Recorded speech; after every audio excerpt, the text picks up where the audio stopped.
Hello, hello, I'm Kads, and welcome back to the free-to-play review. So we have a special surprise this weekend going into the week with a random hero's path that we did not, at least I did not anticipate coming. Let me know if you did anticipate this in the comment section down below. But yes, we have the Fallen path that we are going to review today. And of course, as you can see here, we have the headline reward being the 5-star soul for Raya the Mourned. We've got a guaranteed mythical relic up for grab, Covetous Passion. We have some relic fragments in case you don't want to go for the guaranteed reward for some reason. And also a sacred shard to boot. So let's dive right in and take a look at this path. I did have some discussions with my viewers on stream during yesterday's stream, or raid stream that is, and kind of, trying to predict what this was going to cost and, what my opinions were, which of course we'll get into today.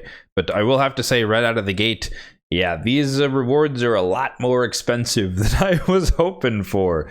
So it is a lot more suboptimal than I was hoping for. But nonetheless, like I said, the main thing here, the 5-star soul here, got the relic here, the sacred shards in the middle, and then the legendary relic fragments, if one cares, are at the far ends. But like I always say when I talk about Hero's Path, the first thing I look for is, do we have any keys, and what are locked behind keys if there are any keyed off paths? So you can see here, the soul is locked behind the left key, and the relic is locked behind the right key. And the keys, as you can see, are 1 and 2 on the left hand side and the right hand side. So you will have to come down separate paths, unfortunately, on the left hand or the right hand side to get at least one key before you can go for your desired reward, if any, to boot. But notably, if your goal was to get the legendary, mythical, and or the sacred shard, or you want the prism fragments, then all you would need to do is ignore the keys and just go down straight through the middle. So there's a little bit of a silver lining if that is your goal. But yes, this is going to be a combination of a Gear Hunters and a Soul Rush. So we don't have to worry about pulling shards because, of course, we have the Fusion Summon Rush going on this weekend. So that is taking precedent for shards, which kind of indicated automatically, at least to me, that this Hero's Path was going to be Soulstone based, and it is here at the bottom. So the primary mode of gaining points is going to be from Soulstone. So 100 there, 1500 for or 100 for an Immortal, 1500 for an Immortal, and then 7500 for an Eternal Soulstone. Of course, the Dungeon Divers aspect is negligible in most cases, but you will get a certain amount of points over the course of the 3 days. But I will point out here that usually Heroes Paths are 4 days long, so this one is 3 days long. So in terms of getting Dungeon Divers credit or Gear Hunters credit, you have 1 day less than normal to get some credit. So you're not going to get as much done, unfortunately, from that. So once again, reiterating that the primary form of gaining points is going to be pulling Soulstones. And of course, they did try to tempt us by having boosted rates on Mortal Soulstones for 4 to 6-star souls. So let's dive into the meat and potatoes. As I mentioned, some of the cheapest things you can do are to go down just the center path here. So if you wanted to get, for example, the legendary tome, it'd be 32,750 points. If you wanted the mythical tome, basically the same or a similar cost, 38,750, a little bit more. If you wanted the sacred sword, assuming you went through the legendary side, then it would be 57,750. If you wanted to go through the mythical side, it'd be a little bit more expensive, 6,000 more to be exact. If you wanted the soul, that means you do have to go down either the left hand or the right hand side, probably the right hand side because you get 400 energy as opposed to a 4-star chicken, which is comparatively useless. But if you wanted to get the soul, it would cost you 78,500 points, which is a lot. And if you wanted to go for the relic, 75,500 points because it's a little bit cheaper based on the Void Shard here versus the Primal Shard. Now, as always, that is a ton of information, ton of numbers, so let's take a look at it in a slightly more digestible format. This spreadsheet will be linked in the description box down below if you'd like to check it out for yourself, but we have all 5 of the rewards that I mentioned here: Legendary Tome, Mythical Tome, Sacred Shard, the Soul, and the Relic, and their respective cumulative costs. And a slight correction there, it's a 76,500, I misspoke, for the relic, so 2,000 points cheaper because the Void Shard versus the Primal Shard. But yeah, this is the meat and potatoes. If we scroll down a little bit, is that yeah, the relic and or the soul are basically 700 plus mortal soul stones. So if you happen to have that many, then awesome, you can guarantee yourself the 5-star soul. Obviously, if you don't have the champion, who cares? But if you do have the champion, then it could be worth it, maybe. But I think the main takeaway there is that the Mortal Soul Stones, despite being the boosted rates, are not going to save you unless you have a metric crap ton of those. And even I, as a hoarder of Soul Stones, do not have 700 Mortals to use for this. And you might guess where I'm going with this event based on that feedback. The type that most people are likely to spend on events like this are going to be, of course, the Immortals. They're more common. They're just worth a lot more points. 15 times as much. But yeah, so 51, 53 for getting either of the big tier rewards, 20s and the 20s and 30s for the lower tier rewards. And then if you have some Eternals, yeah, you could do 11 and you could get either one of the big ticket items. But again, really, really, really expensive to get anything really from this. Even, I was thinking, if I don't want the relic, maybe I'll go for the sacred, but again, that's 600 mortals, and even just getting legendary tome worth 300, it's just not worth it. You wait a couple of days and clan boss will get you a legendary tome. So I don't know. This is a very, very, very expensive path, and I'm not feeling it. I basically said yesterday on stream that if it was relatively cheap, if I could get the relic for like 300, 400 mortals, I'd probably be willing to do it.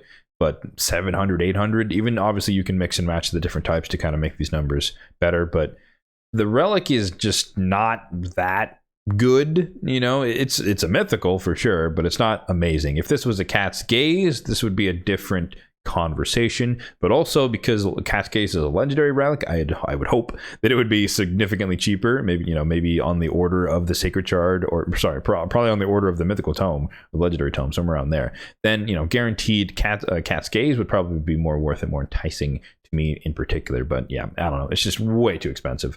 And again, I always like to mention that I'm saying this from a perspective of I probably can do it. I have nearly 500 mortals. I have 14 immortals at the moment, but I do have 66 effective ones in coins, and I do have 10 eternals effectively. Obviously, I'm saving those to buy souls slowly but surely up through the soul merchant, but I could use those if need be to get some important thing completed. But this does not feel like an important thing. Again, it's a cool mythical relic, but it's not a must-have for me in particular, and I probably won't recommend it for you either. But if you're really, really itching for a mythical relic and you happen to have a ton of soul stones of all the different types, or you're willing to spend some money, honestly, that's kind of the main incentive behind this, is to spend some money to guarantee yourself the relic, then it could be worth it depending upon your situation. But of course, seeing as this is the free-to-play review, we're talking mostly from the free-to-play perspective. So my recommendation, and from that perspective, is just try and get as much Dungeon Divers as you can done to minimize the cost. And then if you really care about Raya, you happen to be lucky and pull her during one of the various summoning events, or you won the Champion Chase tournament, unlikely if you're free to play, but still possible out there. You could have had a dead group. Then maybe it could be worth it. Having having the crit damage, the attack, the accuracy in her build is going to be very, very substantially useful for her kit and her capabilities. If you happen to use the champion, she's a great person to help deal and combat with the Mercurial meta. So that could be really annoying for your enemies if you have a 5-star soul on her. So that could be worth blowing up your account for in terms of depleting your soulstone reserves. But like myself, I don't have the champion. And like I said, the relic is decent, but not that good, not worth blowing up my account for at least.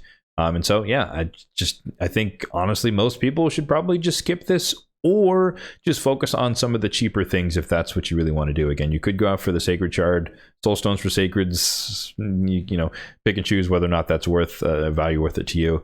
And then obviously, the Prism Shard could be useful. It is relatively cheap by comparison. It's 13,000 points to get there. So that could be a good place to stop, especially if you're just focusing on the fusion. You're grinding in dungeons, you get enough points over the course of 3 days to get that. That could be a nice small prize to walk away with. However, I will mention that we do know that the next summon pool, it's not live yet, but if we hop into the news tab, it is going to be Ogryn Tribe. So it's going to be a lot of Ogryn champions, and the headline champion is going to be Visig the Nauseous. So that may or may not be someone who's super enticing to you. In my particular situation, I think he's cool, but I'm not willing to burn soul stones to try for a really small chance of getting him. And then just overall, Ogryn Tribes, I know they've added champions over the years to make it stronger, but unfortunately a lot of the stronger ones are voids, especially they've been getting a lot of buffs lately too. And just the non-void ones just aren't really that great, aside from a few exceptions. But I feel like the good ones that they've released, at least so far, have been a majority of them have been fusions that we could have gotten for free. So I kind of, Blizzard is nice. I like Stock. I like Kraz, decent amount. And then of course Kamir is kind of the new guy, but he's also the current fragment summon going on right now. So again, I think most of the good champions in Ogryn Tribes are fusions, or have been fusions, or guaranteed like Gerda. So I don't know. Ogryn Tribe pools are definitely the ones that are kind of the biggest stinkers relative to my perspective. So again, it just feels like overall the reward space here is really costly, or just not super useful. But let me know what your guys' opinions are of the Hero's Path here in the comment section down below. I'm keen to know if my perspective is in line with the community sentiment around the cost of all of these and what it would take you get some of these more expensive rewards. That is going to do it for the free-to-play review of the Fallen Path. So as always, if you did find this video helpful, then be sure to hit the like button down below, and feel free to hit the subscribe button down below as well, if and only if you're enjoying the content overall on this channel for more content just like this one in the future. Thanks for watching, and have a good one.